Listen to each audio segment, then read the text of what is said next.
du fin fond de Limoilou, le Geek contre-attaque avec Éric Lajoie, Conan Arsenault et à la mise en onde, le légendaire Mikey J!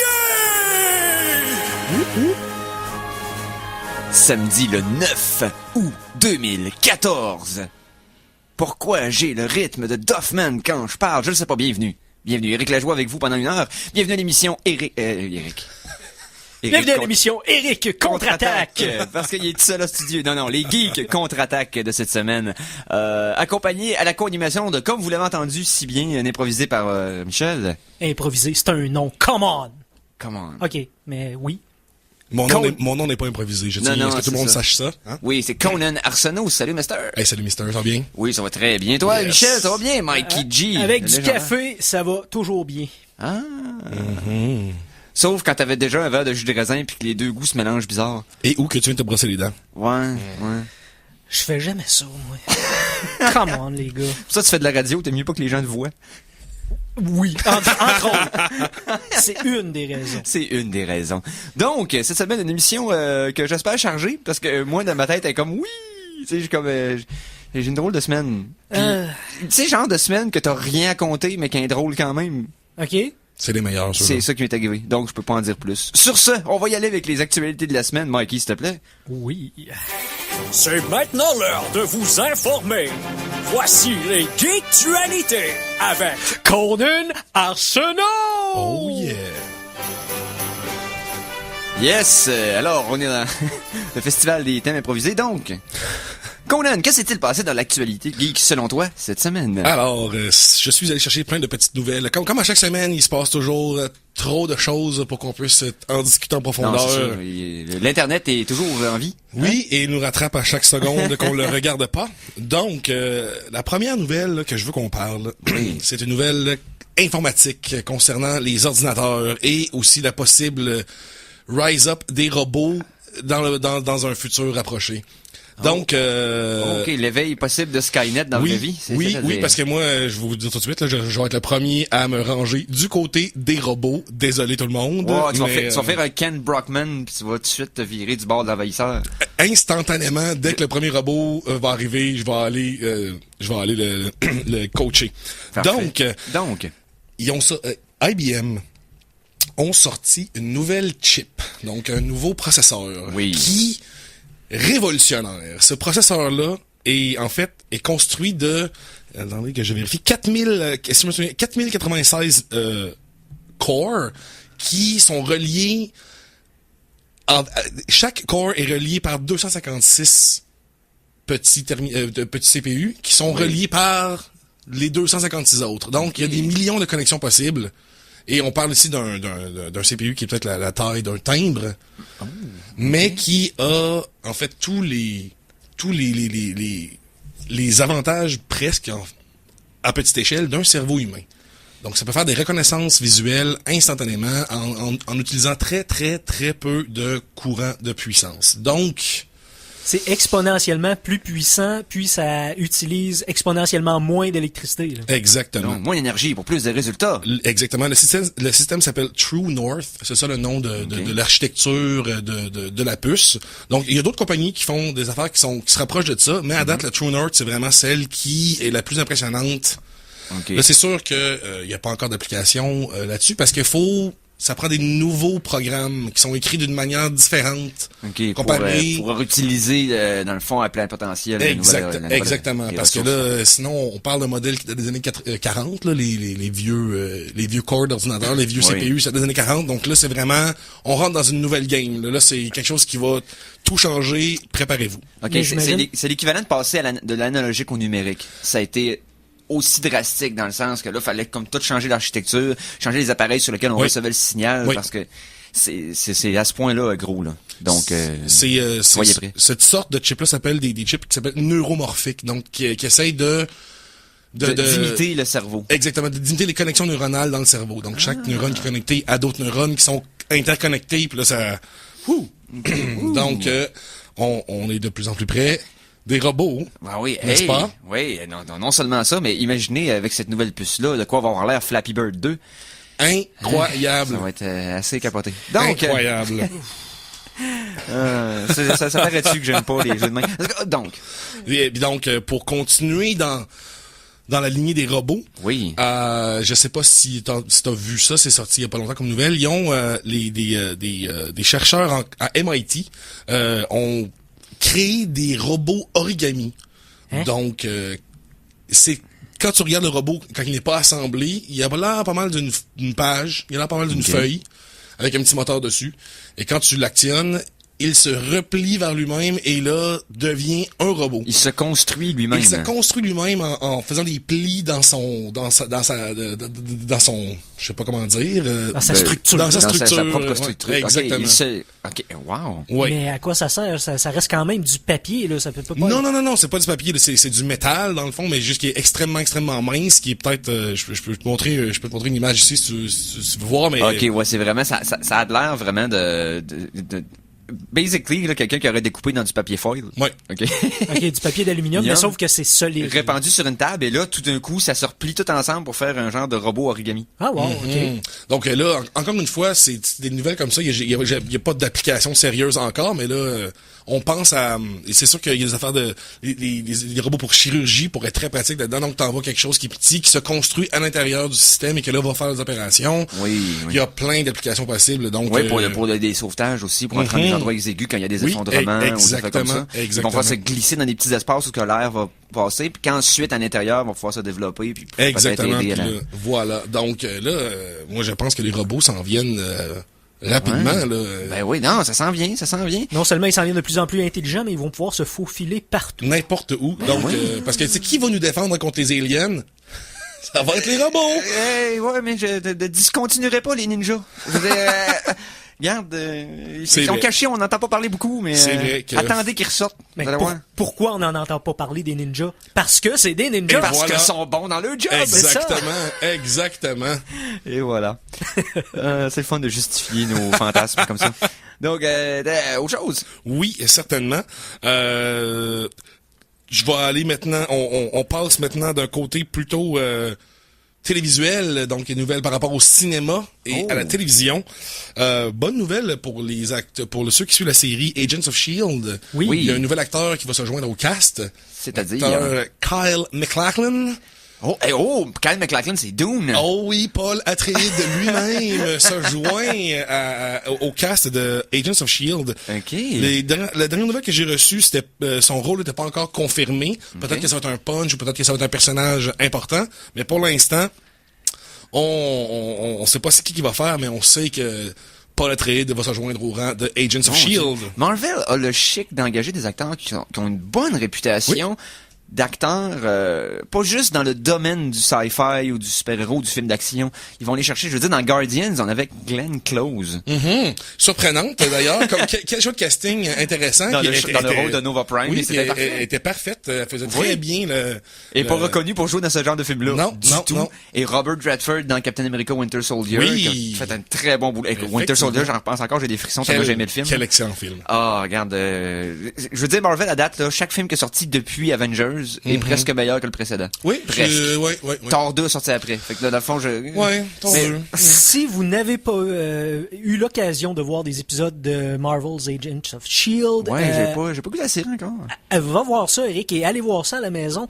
C'est quelque chose, c'est une série qui a sa force dans les personnages, dans la relation entre les personnages entre eux, dans la psychologie des personnages aussi, pas vraiment côté histoire, côté scénario, côté même super pouvoir fantastique, c'est surtout dans l'interaction entre les personnages, c'est savoureux. Je sais que ça va débuter lentement, mais ça a pris de la vitesse une fois que l'arrivée de Winter Soldier est arrivée, parce que faut pas oublier que la série a suivi une histoire parallèle avec l'arrivée du film de Winter Soldier, et que l'événement a eu de l'impact dans la série. Oui, c'est ça. Je me demande, j'ai pas réécouté la série après avoir écouté Winter Soldier, mais j'imagine que des choses ont changé pour la série. C'est ça, c'était en même temps. L'épisode d'avant, il s'était rien passé dans le Shield, il n'y avait pas eu de gros remaniements, et une fois Winter Soldier passé au cinéma, l'épisode ensuite d'Agent of S.H.I.E.L.D., ben là, c'était l'aftermath de tout ce qui est arrivé dans le film. Ça crée tout un rebondissement. Ben là, ouais, c'est ce que j'ai cru entendre. D'ailleurs, j'ai une petite question par rapport à Agents of S.H.I.E.L.D. et vu que j'ai pas suivi la série au complet. Est-ce qu'ils ont enfin répondu à la question de Agent Coulson? Pourquoi est-il encore là?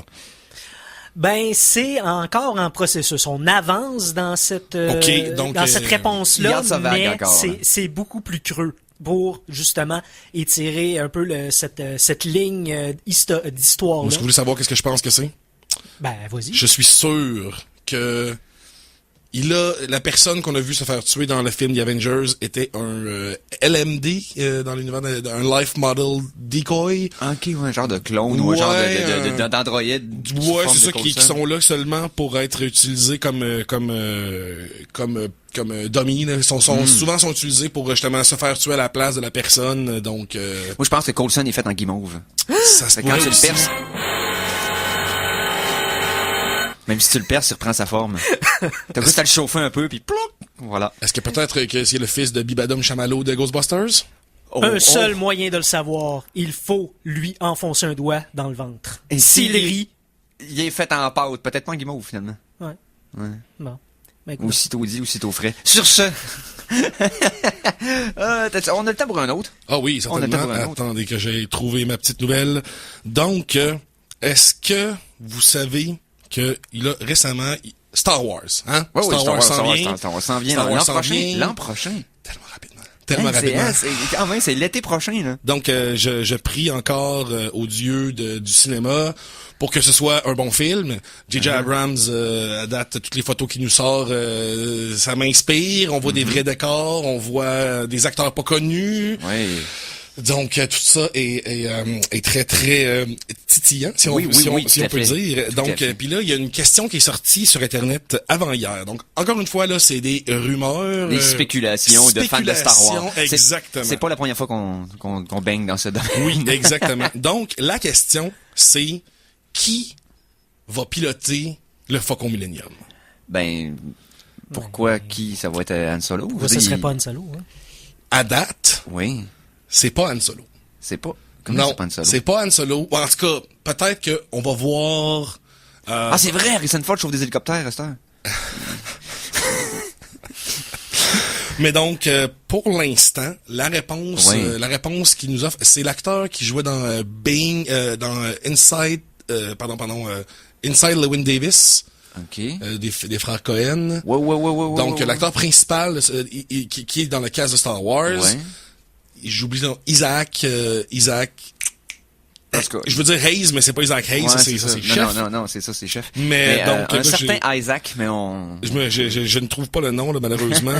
donc, ça va être supposément lui qui va être le pilote du Faucon Millenium. Donc, pourquoi ce personnage tertiaire qu'on connaît pas encore aurait eu comme legs le Faucon? Est-ce dans la famille d'Harrison Ford? Peut-être. Est-ce quelqu'un qui le connaît bien? Est-ce que c'est un genre de rapport mentor-tuteur? C'est intéressant. Intéressant. Puis en plus, l'acteur est un bon acteur. Je pense que c'est des nouveaux acteurs dans le cast de Star Wars. C'est un de ceux qui a le plus d'expérience. C'est Oscar Isaac. Je viens de me souvenir de son nom. Oscar Isaac. Pardon. Donc, il y a aussi Gwendolyn Christie de Game of Thrones qui a eu un rôle, qui faisait Lady Brienne. La grande. Elle a été castée aussi. Je sais pas qu'est-ce qu'ils vont faire avec son personnage. Évidemment, la sœur de Chewbacca. Oh, c'est chiant.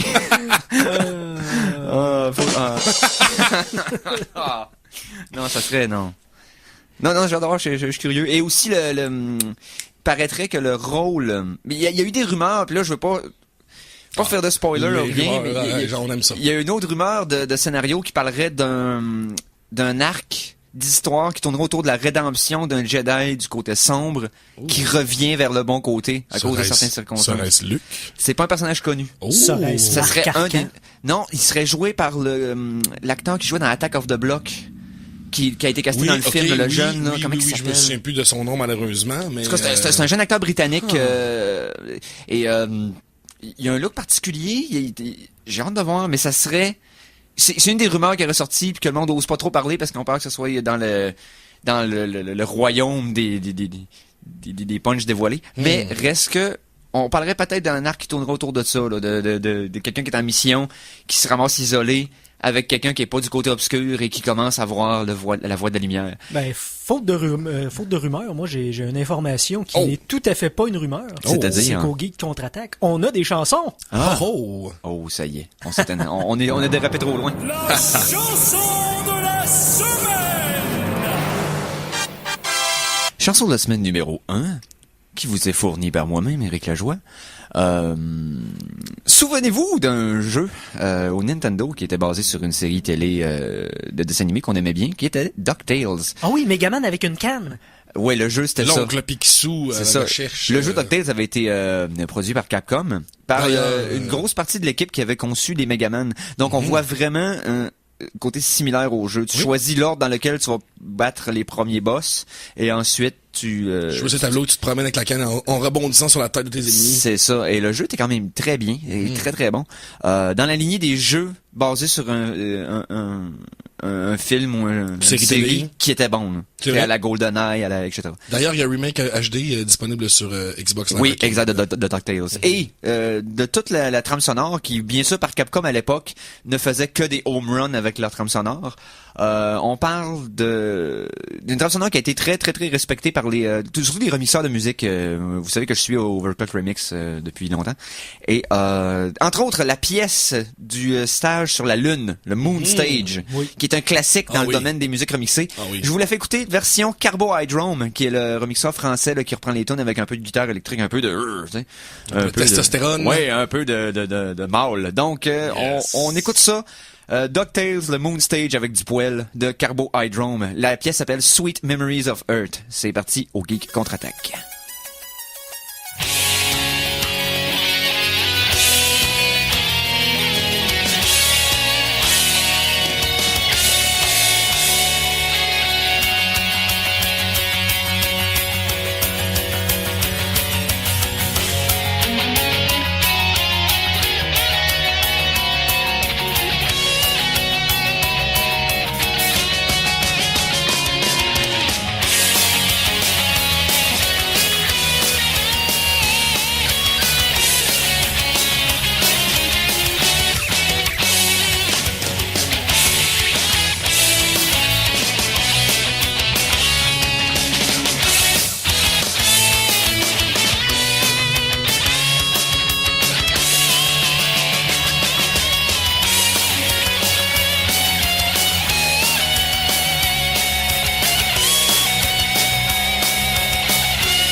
On vient d'écouter Carbohydrome avec la pièce Sweet Memories of Earth tirée du Moon Stage de DuckTales. Donc, ouais, tout le monde, ceux qui s'en rappellent trouvent ça excellent. Nostalgie. Sinon, si vous connaissez pas ça, allez jeter un coup d'œil sur la trame sonore. C'est disponible sur YouTube de toute façon. Tout est disponible sur YouTube. Y a-tu quelque chose de pas... Je pense que YouTube est même disponible sur YouTube. Ouais. Je pense même que tu pourrais avoir 4 heures de silence sur YouTube puis là. J'ai aucun un doute. black screen avec 4 heures de silence, je suis sûr que ça se trouve. Il y a des vidéos de 10 heures maintenant, donc pourquoi pas 10 heures de silence? Ouais, c'est ça, des gens de 10 heures de loop de... Je connais quelque chose qui n'est pas disponible sur YouTube. Oh. Quoi? La prochaine chronique. Oh! Chronique Cinéma!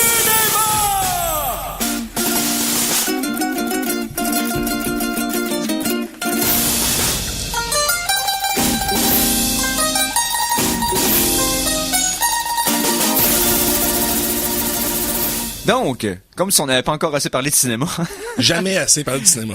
aujourd'hui, ça va être une édition cinéma. Allez, j'ai même pas trop... Cinéphile. L'édition de cinéphile, une édition du 7e art. Exactement. Hein? N'est-ce pas. Donc, j'ai une couple de petites nouvelles. Encore une fois, j'ai déjà parlé de Star Wars, mais il y a encore des nouvelles intéressantes à propos du cinéma, et j'ai aussi 2 films que je vais vous parler de un peu plus tard. Donc, première nouvelle, pour les fans de Terry Gilliam, bonne nouvelle, il reprend officiellement le tournage de Don Quichotte. Oh, le film about... Hey, oh! Oui, donc pour ceux qui sont pas au courant, alors Terry Gilliam est un réalisateur assez chevronné. Il faisait partie de la troupe de Monty Python, et exactement. après ça, il a créé des films à la Brazil, les aventures du baron de Munchausen, Peur et dégoût à Las Vegas, 12 ouais, singes, Time Bandits. Time Bandits, et je pense que c'est pas lui qui l'a réalisé Time Bandits, mais je suis pas sûr. ok. Probablement que oui, mais je suis pas sûr, Ouais, je suis pas sûr. Après ça, quel autre?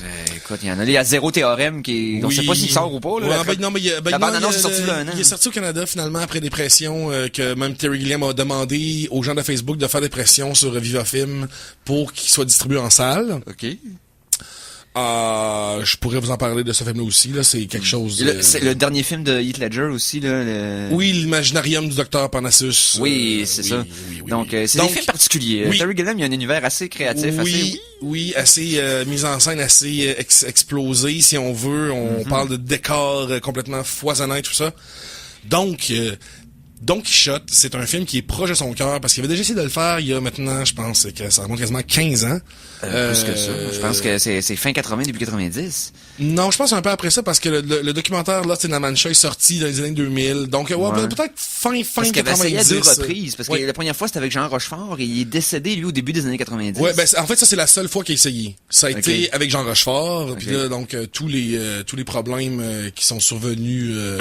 ça a été... Jean Rochefort n'est pas décédé en 90. Non, c'est vrai, il est décédé. Il est dans le film... Je pense qu'il est encore vivant, d'ailleurs. Il est encore vivant? Il me semble que oui. Donc, quand t'es pas dû pour faire un film, ça donne juste pas. Ouais. Il a pas réussi à faire d'autres Mais c'est une série de catastrophes assez spectaculaire. Incroyable. Le documentaire Lost in La Mancha est vraiment... c'est très triste, parce qu'on voit que comment une production peut partir d'un projet vraiment viable à quelque chose d'impossible. Puis ça, c'est pas à cause... Comment les éléments peuvent tous se tourner contre toi pour que ton film arrive. Exactement. C'est incroyable comment il a été malchanceux pour se faire ça. Pauvre Terry Gilliam. Dans le documentaire, on voit vraiment là, qu'il essaye de tout son cœur de continuer la production, mais ça marche pas.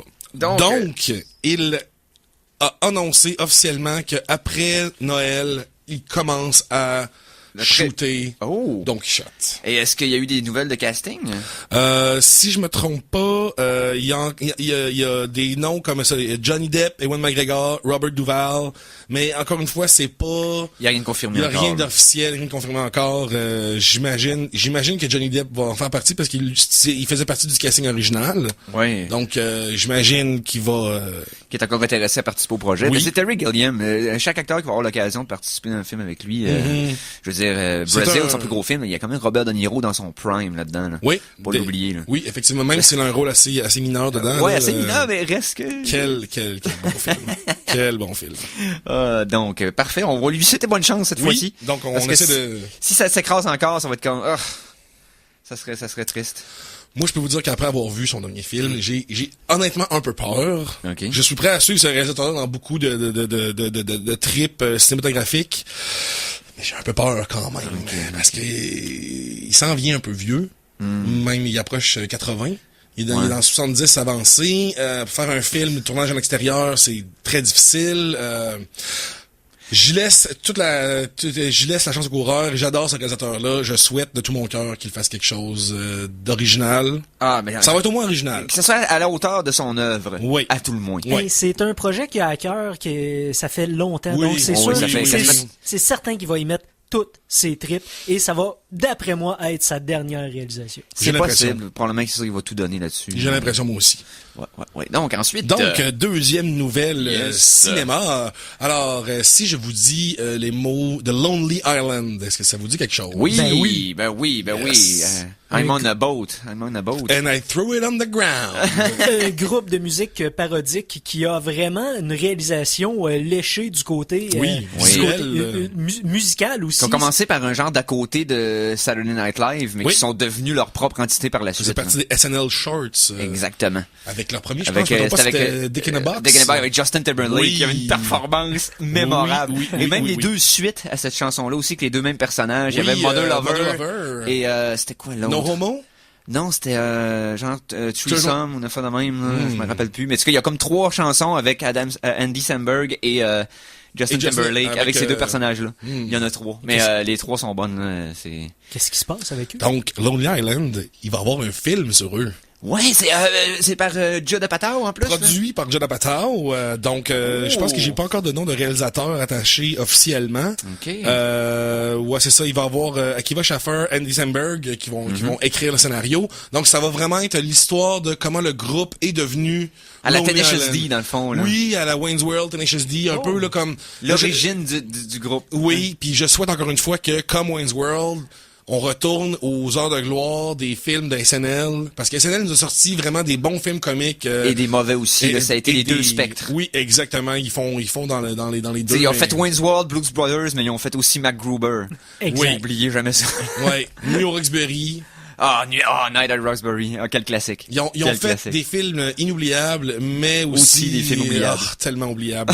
Donc, c'est un pari. Donc, oui. Donc, je sais pas s'ils vont refaire j'espère qu'ils vont faire des nouvelles pièces pour le film, parce que bon, Jason My Pants et tout ça, c'est excellent, mais ça commence à dater un peu, puis il y a beaucoup de monde qu'ils ont vu. Là, on parle de millions et de millions de views sur YouTube, là, donc on espère qu'ils vont faire quelque chose d'un peu original. Ils vont emmener du matériel original. J'ose croire que oui, parce que c'est ce qui est arrivé avec Tenacious D d'ailleurs. Il y avait déjà 2 albums dans Cravate, et quand ils ont fait le film, ils ont décidé de créer de toutes nouvelles chansons exprès pour le film.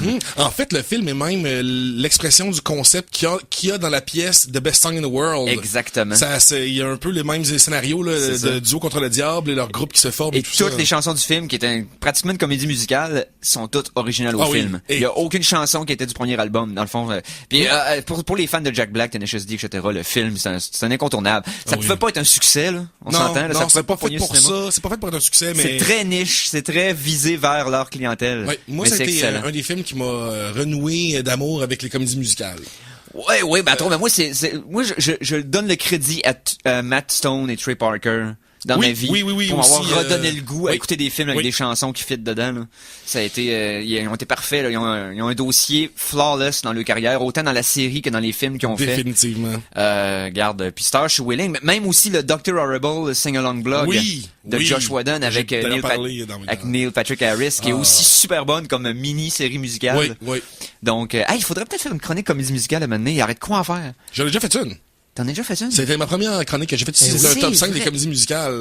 Ben oui, on a parlé de Cannibal the Holocaust. Exactement. Pas Cannibal the Holocaust, Cannibal the Musical. Cannibal Holocaust. Non, c'est pas la même, c'est un peu moins musical. Ouais, c'est ça. Ben merci. On va continuer cette chronique-là après la pause. Puis on vous revient, parce que c'est généralement ce qu'on fait quand on part, c'est qu'on revient. On revient. Ouais. Alors attention, ici c'est François Pérusse, et ce que vous écoutez en ce moment, c'est les Geeks contre-attaque. Fait que, watch out. À CKRL 89,1.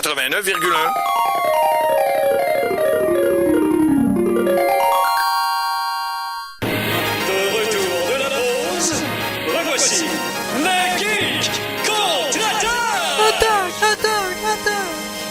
Ok, je vais arrêter de faire de l'écho. Et c'est Écho Artisanal vous est présenté par personne, parce que je veux plus jamais qu'on l'entende. Non, c'est pas vrai. Moi, j'apprécie l'effort. Merci. De rien. Hey! Donc, bienvenue au Geek Contre-Attaque. Oui, ben oui. On a encore 30 minutes où on parle encore beaucoup trop de films. Colin, oui, j'ai encore une dernière nouvelle à vous communiquer. Hey, vas-y, Colin. Donc, concernant un film qui brasse quand même pas mal d'affaires, même si on parle d'une comédie, le film The Interview. Je sais pas si ça vous dit quelque chose, les gars. Seth Rogen et James Franco. Exactement. Kim Jong-un, puis l'assassinat de Kim Jong-un. Donc, je sais pas si vous avez suivi les nouvelles, même année, quand Kim Jong-un on en avait parlé à l'émission. Qu'il y a une déclaration de guerre. C'est ça, c'est que le film, pour les spectateurs, pour les auditeurs, le film raconte l'histoire de deux personnes qui sont supposées pour une station de télé avoir une entrevue avec Kim Jong-un, le grand leader de la Corée du Nord. S'il vous plaît, pour le greatest leader. Ouais, je sais, pour le grand great leader. Our great leader. Donc, le premier c'est ça, et les services secrets américains rentrent en contact avec les deux animateurs pour que eux, pendant qu'ils sont là pour l'interviewer, tentent de l'assassiner en même temps. C'est ça, le setup du film. Et quand ce synopsis-là a été connu de la Corée du Nord, il y a eu des menaces envers les États-Unis que si le film sortait, il y aurait il allait déclarer la guerre. Oui, c'était une déclaration de guerre envers l'Amérique du Nord au complet, envers l'Occident. Oui. À cause du synopsis et non du scénario. Là. D'un film qui est jamais sorti. D'un film qui n'est pas encore vu. C'est ça, ok. C'est assez capoté. Là, il y a des développements là-dedans? Oui, il y a un petit développement. C'est une nouvelle un peu triste, si on veut, mais en même temps, bon. Le film était supposé sortir cet automne. Oui. Mais malheureusement, il a été repoussé à Noël. Oh, ça veut-tu dire que les forces américaines ont de quoi de prévu en Corée du Nord d'ici là? Ils sont pas longs, là. Ils ont pas le temps encore de construire le bouclier anti-missile, donc ils vont repousser ça jusqu'à Noël. OK. C'est vrai, c'est un beau film pour le temps des fêtes. Ouais, ben c'est ça. C'est une bonne comédie bien... bien... Pour ceux qui aiment le style de Rogen, Franco et tout cette gang-là de This is the End, etc. This is the End, d'ailleurs, quel bon film. Donc c'est ça, ils ont besoin d'un peu plus de temps pour terminer la post-production du film. Okay. Donc on leur laisse tout le temps tant que ça fait une bonne comédie, qu'on reparle, puis qui peut-être éventuellement va triggerer la Troisième Guerre mondiale. Ou peut-être fera rien du tout. Je veux dire, quand Da Vinci Code est sorti, le Vatican pensait que ça allait déclencher le Rapture. C'est vrai, mais le Vatican n'a pas de missile. Ouais, non, je serais surpris. Ça dit pas qu'ils fonctionnent, mais d'après moi, ils ont quelque chose qui ressemble. C'est juste les tours des cathédrales, ça ressemble. Moi, je pense qu'ils mettent juste des roquettes là-dessus, puis. Ouais, c'est ça. Moi, je pense que tout le Vatican, dans le fond, c'est une arme. Il va se transformer en robot. Ça serait l'affaire la plus awesome qu'on pourrait voir dans notre vie. C'est Vatican Prime.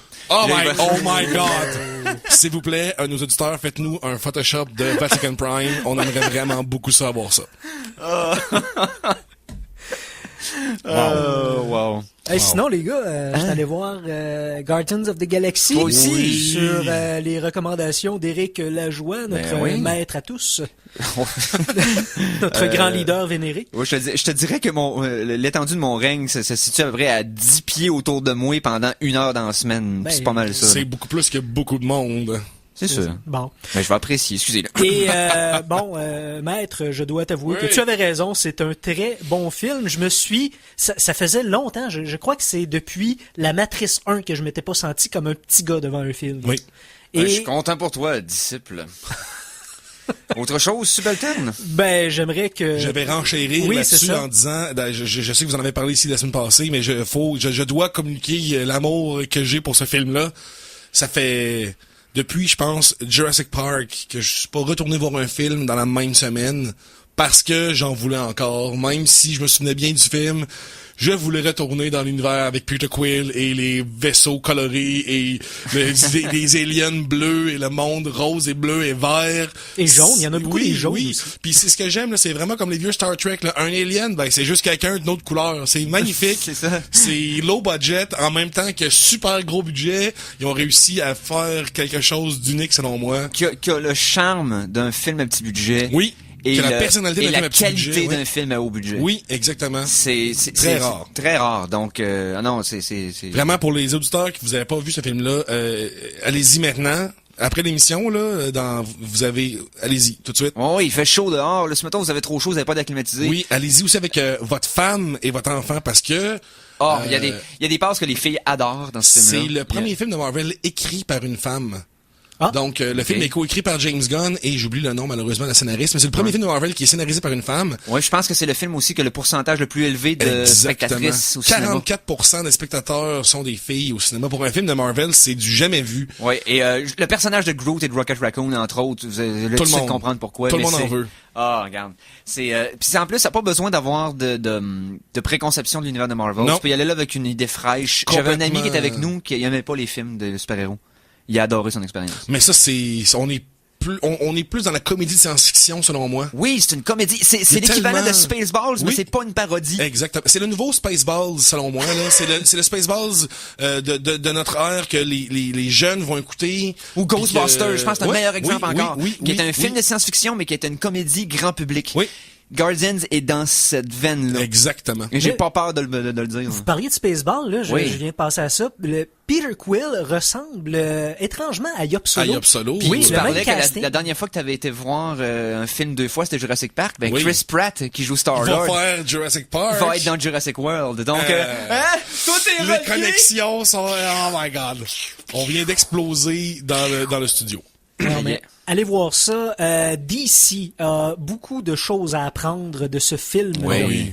Parce que c'est un film qui ne se prend pas au sérieux et qui n'a pas de rage refoulée intérieure qui ressort par toutes les pores de la peau en une espèce de glu noire et décevante. Oui, parce que d'ici, on dirait qu'ils sont obligés que le personnage principal passe une scène à regarder le sol d'une façon comme inquiète pendant qu'il pleut. Je veux dire, c'est comme, on dirait que c'est nécessaire à tous les films.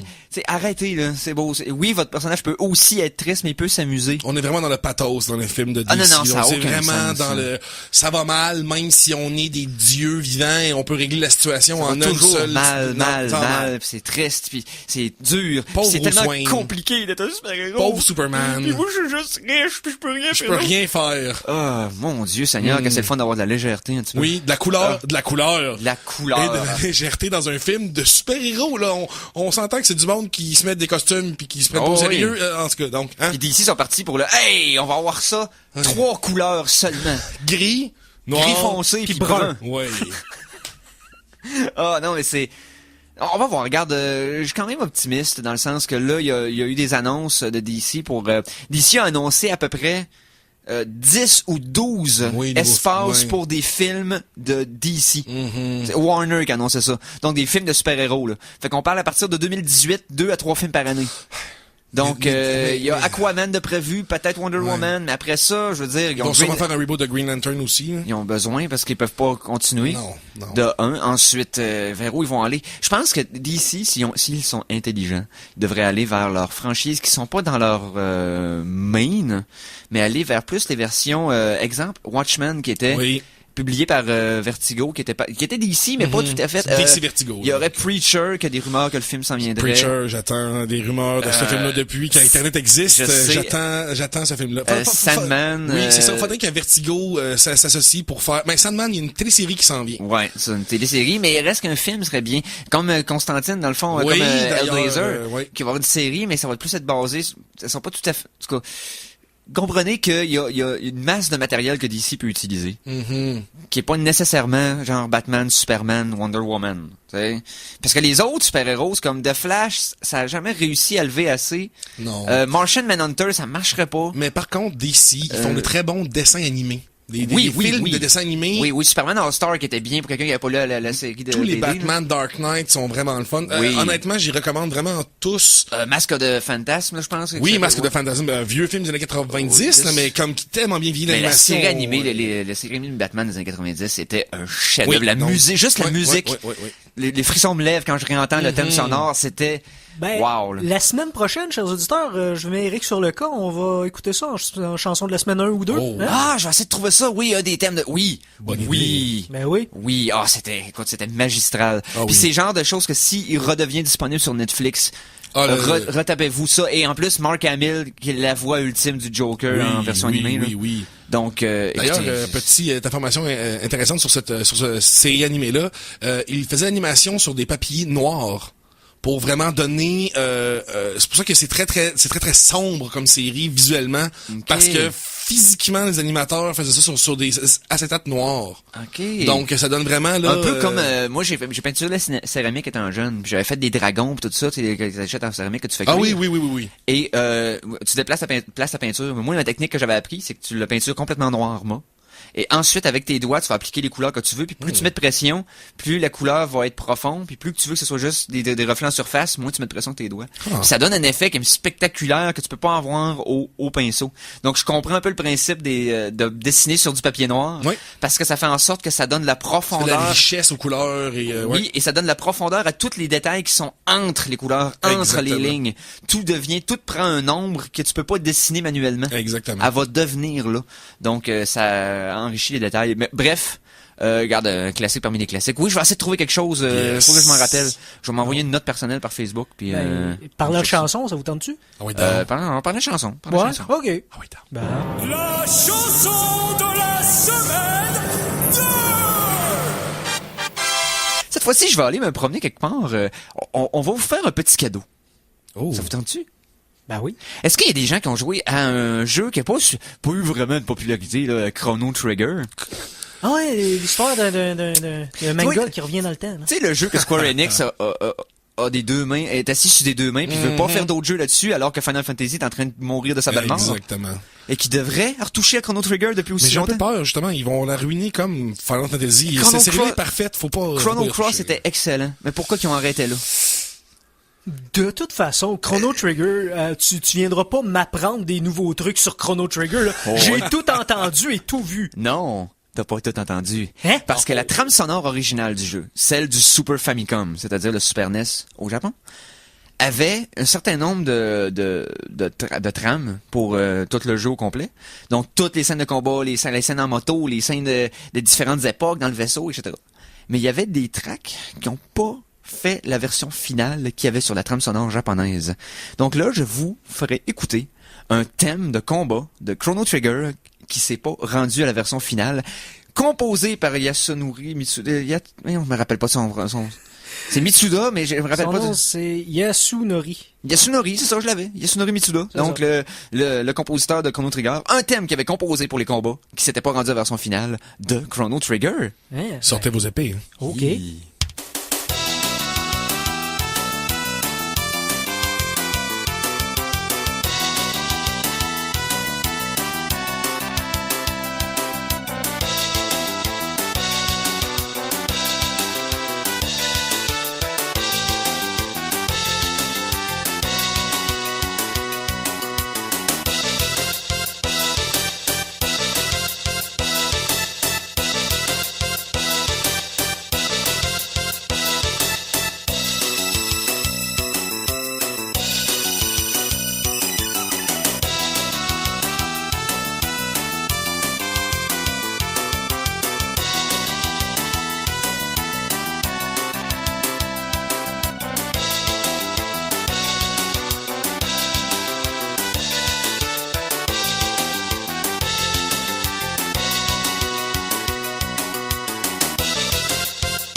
Je suis maintenant au prochain niveau, je suis maintenant level 23. Donc, Unreleased Battle Team de Yasunori Mitsuda, qui a jamais été dans le jeu Chrono Trigger, mais qui était supposé être là. Justement, Eric, je croyais avoir tout entendu de Chrono Trigger, alors me voilà...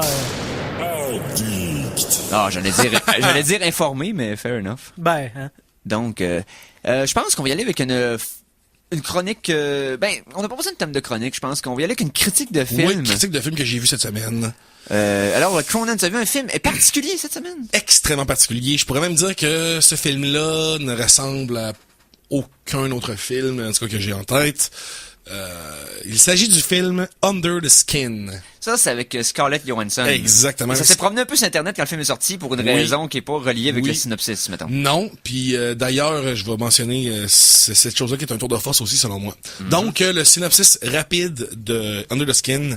Scarlett est une extraterrestre qui se promène dans les rues d'Écosse pour ramener des jeunes hommes et cultiver leur et prendre leur viande parce que la viande humaine est un mets délicat. Mais ça c'est pas mis de manière claire.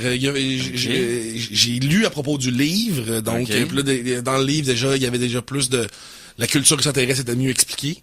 Donc mais en essence, c'est une travailleuse envoyée sur la Terre pour ramasser de la viande humaine. Donc, on peut se douter que ça peut être une job dangereuse, un peu comme les mineurs du temps. Donc, réalisé par Jonathan Glazer, qui a fait Under the Skin, qui a fait Sexy Beast, son premier film Sexy Beast, très très bon film. Donc, Under the Skin. Pourquoi est-ce que c'est si spécial?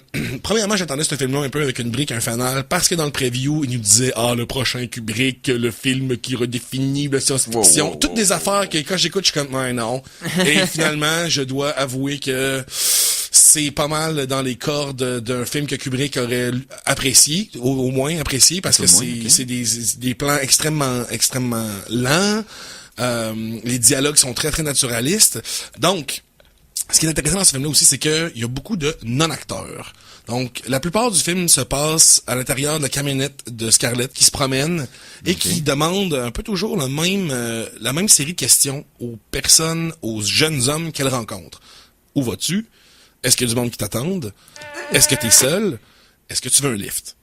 C'est pas mal les 4 questions qu'elle pose. Il y a toujours des variations dans ses questions, mais ça tourne toujours autour de ça. Dès qu'il y a une légère indication que non, donne sa réponse, elle s'en va tout de suite. On va chercher quelqu'un d'autre. Donc, c'est vraiment prédation de jeunes hommes qu'elle ramène ensuite dans son appartement. Qui, une fois rendu dans l'appartement, on dirait que les hommes sont sous forme d'hypnose parce que l'appartement, en fait, est comme un vide noir avec un plancher en miroir. Donc, c'est une salle complètement noire avec un plancher qui reflète le noir. Donc, tout ce que tu vois sur le plancher, c'est le reflet de Scarlett et du gars. Donc, ils se font, en avançant vers Scarlett, doucement, ils se font absorber par le plancher. Ils fondent dans le plancher. Puis voilà, on n'entend plus jamais parler d'eux autres. Ils se sont fait attraper par Scarlett. Et tu parlais de non-acteurs tout à l'heure. Oui. Est-ce que vous vous souvenez, il y a une couple d'années, il y avait eu un meme qui était sorti de Scarlett qui tombait. Elle marchait dans la rue puis elle tombait. Je sais pas si ça vous dit quelque chose. Ça a pas pogné tant que ça comme meme, mais le monde a un peu ri d'elle. Ben, ça, c'était lors du tournage Under the Skin. Donc, le réalisateur a caché les caméras partout. Il a caché les caméras dans la camionnette de Scarlett et aussi dans la ville pour cette séquence-là parce que elle tombe et là il y a plein de monde qui viennent l'aider à la relever là. Je veux dire comme quand quelqu'un tombe dans la rue d'habitude le civisme de base de base. Surtout c'est une fille qui est attirante. Oui, mais là-dedans ça avait été un vieux robineux, peut-être que le monde le laisserait là pendant 15 minutes malheureusement. Mais donc oui, mais elle se doit d'être attirante parce qu'il faut quand même qu'elle charme les non, c'est ça. Donc ça doit être une belle fille. Donc il y a beaucoup de non-acteurs. Donc quand Scarlett se promène et parle à quelqu'un, la plupart du temps, à part les 3 personnages qui rentrent dans sa camionnette, c'est tous des non-acteurs. Donc, c'est vraiment... Elle s'arrête à côté de quelqu'un, puis elle demande est-ce que je suis dans la bonne direction? Est-ce que tu as besoin d'un lift? Blablabla. C'était pas un acteur, là. C'est quelqu'un à qui il a demandé, puis la personne a dit, ouais, Scarlett Johansson, il ressemble à...